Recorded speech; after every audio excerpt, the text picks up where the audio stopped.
आपने खुला ऐलान किया विनोद सोनकर को हराने का बीजेपी प्रत्याशी। हाँ, तो फिर ऐसा होता है कि हम एक एक दिन में 20-20 मीटिंगें करते फिर। बाबागंज में अमित शाह ने आकर नहीं, आपकी इच्छा के विपरीत ये सब कुछ नहीं, कोई एक सभा की थी। जब विनोद सरेंडर कर दिए, आपसे मिल लिए, तो फिर आपने क्यों नहीं, बात सरेंडर की नहीं है। फिर आप जिस दिन वोट डालने गए, कौशाम्बी संसदीय क्षेत्र का वोट जिस दिन पड़ रहा था, हाँ। आप अपने परिवार के साथ निकले, आपने वोट किया। जी बाहर मीडिया खड़ी हुई थी, जी 12:30 बजे का वक्त था दोपहर का। जी। आपने खुला ऐलान किया विनोद सोनकर को हराने का बीजेपी प्रत्याशी। अच्छा, किया था? खुला ऐलान हमने नहीं किया। हम बताते हैं आपको, हमने एक भी जनसभा नहीं करी पूरे पार्लियामेंट चुनाव में। हम घर से निकले नहीं। अपने कार्यकर्ताओं समर्थकों की एक सभा बुलाई, जिसमें क्योंकि लोग जानना चाह रहे थे कि क्या करना है, हमारा क्या रवैया रहेगा, क्या इच्छा है हमारी, इस पे विराम लगाना आवश्यक था। तो हमने कहा कि देखिए, जब हम किसी प्रत्याशी के लिए आपसे वोट मांगते हैं, तो हमारा भी एक दायित्व होता है कि आपके सुख दुख में, आपकी आवश्यकता पे वो प्रत्याशी, वो सांसद, वो विधायक खड़ा रहेगा। आज हम इस स्थिति में नहीं हैं कि हम किसी की गारंटी ले सकें, विनोद सोनकर हाँ, किसी की भी गारंटी ले सकें कि हम कह दें कि आप चलिए इनको जिताइए, इनको वोट दीजिए, ये खड़े रहेंगे और फिर बाद में न मिले। इसलिए आप लोग की जहां इच्छा हो वहां वोट दीजिए।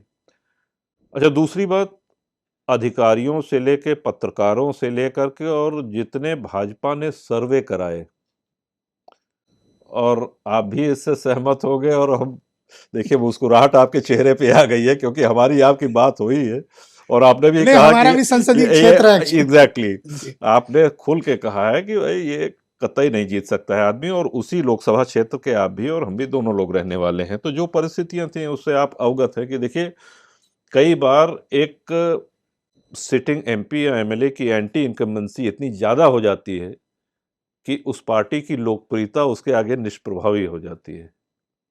वही हुआ। आप बीजेपी के खिलाफ थे या विनोद सोनकर के? नहीं, हमने कहा ना कि इस चुनाव में हमने अपने सभी समर्थकों को खुला छोड़ दिया कि आप लोग जाइए, तो बीजेपी कौशाम्बी भी हार गई, प्रतापगढ़ भी जहां हार गई। मनाए जाइए का मतलब जहां मनाए वहां मतदान करिए। इसका क्रेडिट लेना चाहेंगे कि कौशाम्बी भी बीजेपी हार गई और प्रतापगढ़ भी? देखिए, वो हमारी आपकी पहले भी बात हुई थी, वो सब लोग जानते थे कि अगर इनको टिकट मिलेगा तो हार जाएंगे। उसमें किसी कोई बहुत बड़ा योगदान नहीं है। क्रेडिट नहीं लेना चाहेंगे?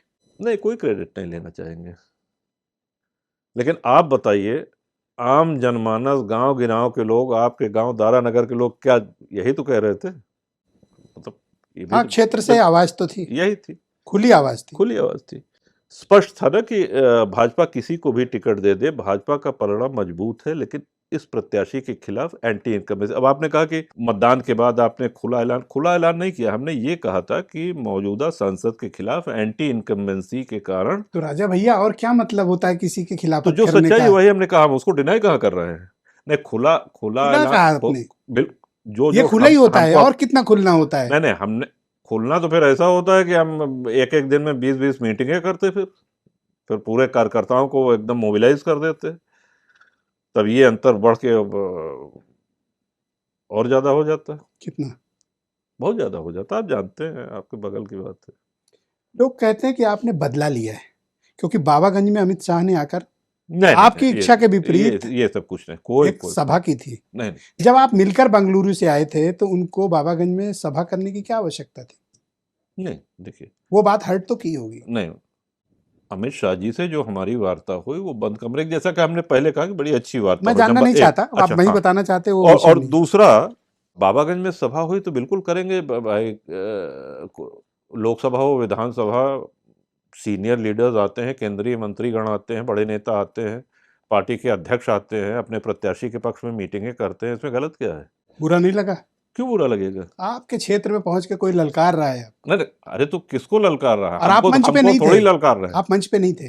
नहीं, हम अब वही हमने कहा ना, कोई हमारा बीजेपी के साथ अलायंस तो हुआ नहीं है। हम किस अथॉरिटी से उस मंच पे जाते हैं? आपको बुलाया था? नहीं, अमित शाह ने कोई बात की थी नहीं, आपसे? कोई तालमेल। देखिए, जो हम बता रहे हैं आपको, अच्छा हाँ, ये भी महत्वपूर्ण है कि जब हमारी माननीय गृह मंत्री जी से वार्ता हुई तब तक नामांकन की पूरा हो चुका था, उसके बाद की बात है ये। आपको तो मनाने भी बीजेपी लीडरशिप ने कई नेताओं को भेजा था आपके घर, इंक्लूडिंग संजीव बालियान। हाँ, संजीव जी आए थे विनोद और सोनकर को लेकर आए लेकर थे। के आए थे और उसके पहले भी आए थे, वैसे भी आए थे। तो जब विनोद सरेंडर कर दिए, आपसे मिल लिए, तो फिर आपने क्यों नहीं, उनके बात सरेंडर की नहीं है। बात सरेंडर की और लड़ाई ने प्रश्न इस बात कर रहे हैं। हमने आपसे क्या कहा कि हम किसी के लिए वोट माँगें या अपने समर्थकों को, कार्यकर्ताओं को लगाएँ, तो ये हमारा दायित्व होता है कि कल के दिन वो व्यक्ति खड़ा रहेगा। अच्छा, विनोद सोनकर जी आए, बालियान जी आए, तो हमने यही चीज़ कही।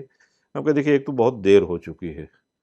दूसरा, हम अपने कार्यकर्ताओं के साथ, समर्थकों के साथ बैठक कर चुके हैं और उसमें खुल के हमने सार्वजनिक रूप से ये कह दिया है कि आप लोग की जहाँ मर्ज़ी।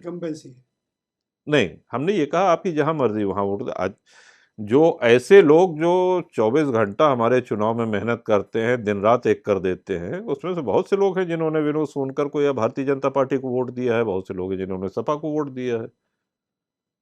कभी कोई एक आदमी नहीं बता सकता कि हमने उसके कहा बाद हो। से फिर कभी गृह मंत्री से बात? न, उसके बाद नहीं मिले, उसके बाद भेंट नहीं हुई, लोकसभा के चुनाव के बाद नहीं हुई। ओके।